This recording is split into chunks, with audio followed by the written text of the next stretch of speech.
అందరికీ నమస్కారం. ఈరోజు నేను భగవద్గీత సెకండ్ చాప్టర్ 48 ఇంకా 49 శ్లోకం పాడబోతున్నా. యోగస్థః కురు కర్మాణి సంగం త్యక్త్వా ధనంజయ సిద్ధ్యో సమో భూత్వా సమత్వయోగ ఉచ్యతే.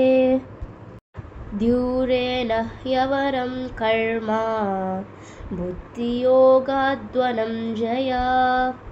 బుద్ధియో శర్వణం అన్విచ్చః కృపయా నః ఫలహేతవః.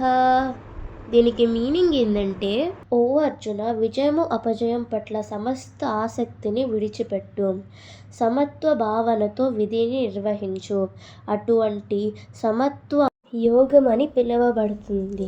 ఓ ధనంజయ, భక్తి యోగము ద్వారా సమస్త దుష్ట కార్యాలను దూరం చేసి ఆ భావనలో భగవంతుడిని శరణం కోరేవారు తమ కర్మఫలాలను బోయింప కోరేవారు లోబులు అని కృష్ణుడు అర్జునుడితో చెప్పారు.